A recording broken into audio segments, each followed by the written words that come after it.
Good morning बच्चों।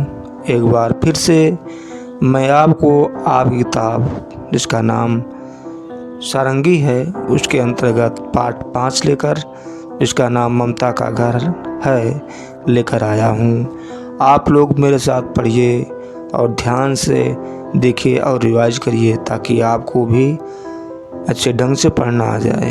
तो चलो शुरू करते हैं। मेरा नाम ममता है, मेरा घर मानावाला गांव में है, मेरे घर की दीवारें मिट्टी की हैं। दीवारों पर फूस का छप्पर है, घर के चारों तरफ दालान है, पीछे बाड़े में गौशाला बनी है। देखिए बच्चों, ये जब हमने पढ़ा पीछे बाड़े में गौशाला बनी है तो ये चिन्ह लग गया कि इसका निशान ये है पूर्ण विराम। वहाँ आम के पेड़ पर झूला पड़ा है। झूला कहाँ पड़ा है? आम के पेड़ पर। झूले पर मैं और मेरा भाई मगन झूलते हैं। उसके भाई क्या नाम है? मगन नाम है, याद रखना। मगन और मैं रोज़ सवेरे उठकर दातून करते हैं, फिर नहाकर नाश्ता करते हैं। नाश्ता करने के बाद हम तैयार होते हैं, इसके बाद स्कूल जाते हैं। आप भी सुबह उठें और सबसे पहले दातून करें, उसके बाद नाश्ता करें और स्कूल जाने से पहले क्या होता है उसको आप जानते ही हैं। आप अच्छे ढंग से स्नान करें, फिर स्कूल के लिए तैयार हों। स्कूल से आने पर हमें भूख लगती है। माँ कहती है, ममता, मगन, पहले अपना बस्ता खूंटी पर टांग आओ, हाथ मुंह धो लो, फिर खाना खाओ।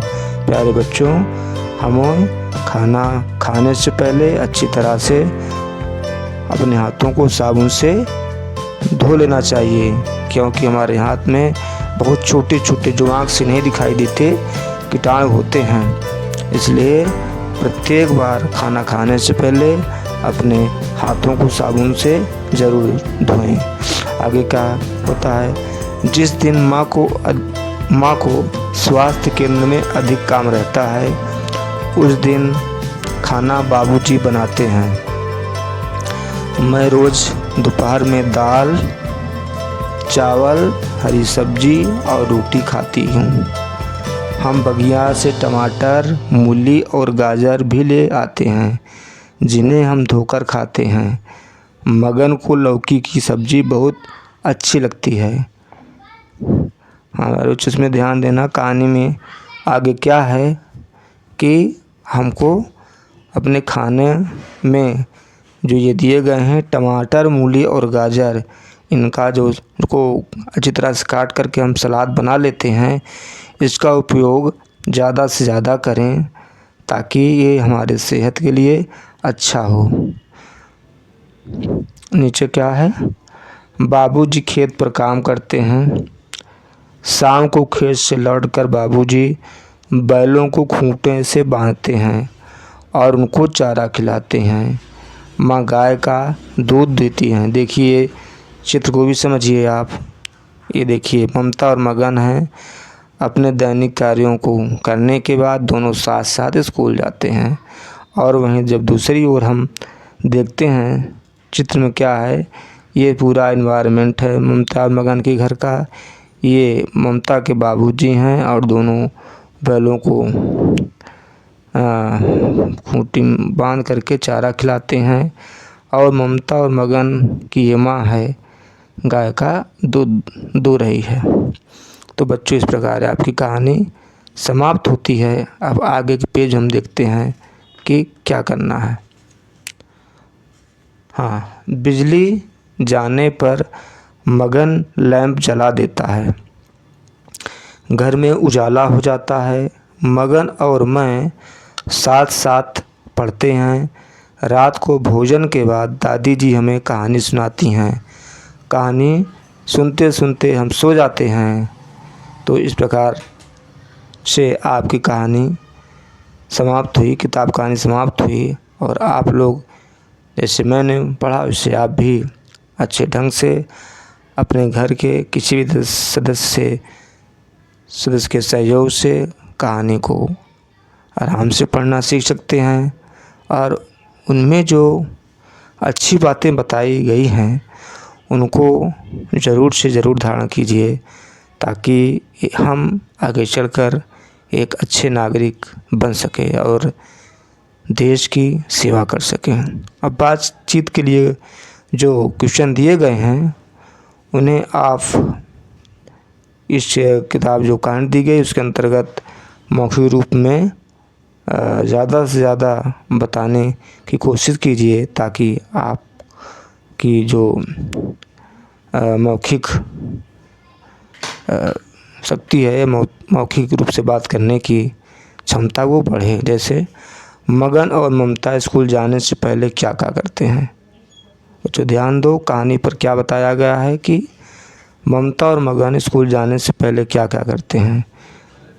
उसके बाद क्या है, बाबूजी खाना कब बनाते हैं। बाबूजी खाना, सोचिए हमने क्या बताया था, बाबूजी खाना कब बनाते हैं, जब ममता और मगन की ममता और मगन की माँ स्वास्थ्य केंद्र जाती है तो बाबूजी खाना बनाते हैं। तुम्हारे घर की दीवारें किस चीज़ की बनी हैं। तुम्हारे घर की दीवारें, अब तो कच्ची मिट्टी से ज़्यादातर घर बनते नहीं हैं, अब तो पक्की मिट्टी से ही पक्की ईंटों से ही घर बनते हैं। तुम्हारे घर में कौन कौन रहते हैं, इसको आप स्वयं ही बता सकते हैं। तुम्हारे घर में कौन कौन से पशु पक्षी पाले जाते हैं, इसको भी बता सकते हैं। तुम्हारे घर के आसपास कौन से पेड़ पौधे हैं। देखिए पेड़ पौधे लगाना बहुत ही ज़रूरी होता है, इससे हमारे आसपास के एनवायरनमेंट स्वच्छ और सुंदर हो जाता है और हमको ज़्यादा से ज़्यादा ऑक्सीजन मिलता है। लिखिए अब जो आगे क्वेश्चन है, ममता के बाबूजी माँ की खाना पकाने में मदद करते हैं, आप घर के किस काम में मदद करते हो। लिखिए माँ की, पिताजी की, बहन की, भाई की। आप सोच करके अपना उत्तर भी लिख सकते हैं। माँ की कैसे आप मदद कर सकते हो, माँ के छोटे छोटे कामों में हाथ बटा करके आप अपनी माँ की मदद कर सकते हो। वैसे पिताजी की भी, जो घर में छोटे मोटे काम होते हैं उनसे भी आप अपने पिताजी सहयोग कर सकते हैं। बहन की भी और भाई की भी इस तरह सहयोग कर सकते हैं। अब लिखिए के अंतर्गत आगे क्या आता है, दूध देने वाले पशुओं के नाम लिखो। अब दूध देने वाले पशु के नाम सोचकर आप लिखिए। तो देखिए हम लिख सकते हैं गाय, गाय दूध देती है ना, गाय के दूध पीना स्वास्थ्य के लिए बहुत ही लाभदायक होता है और हमें लोगों को तो प्रतिदिन दूध पीना ही चाहिए।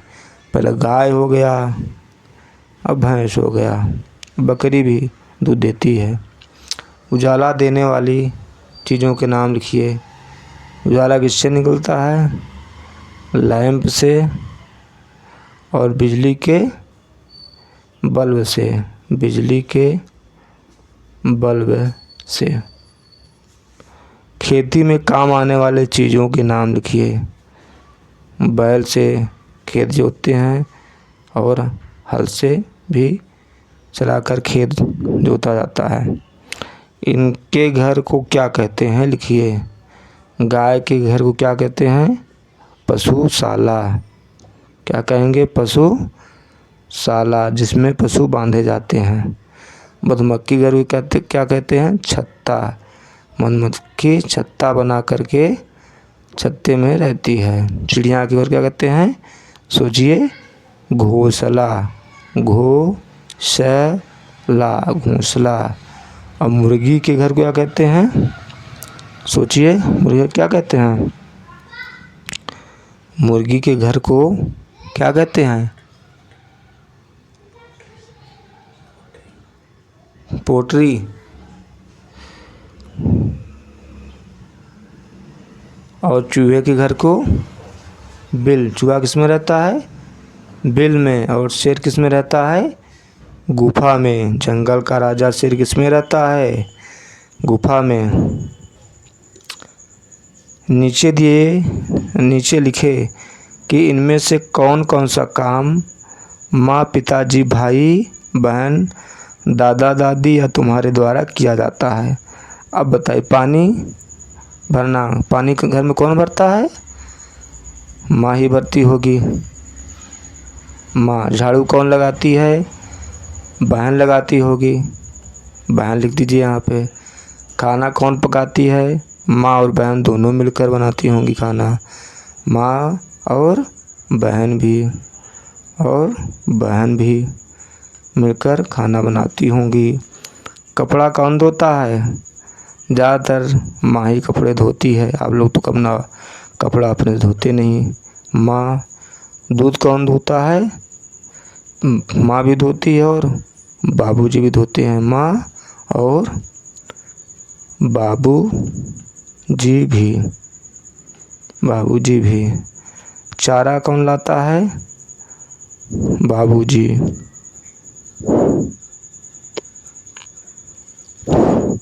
खेती करना बाबूजी। पढ़ना लिखना कौन करता है? पढ़ने का काम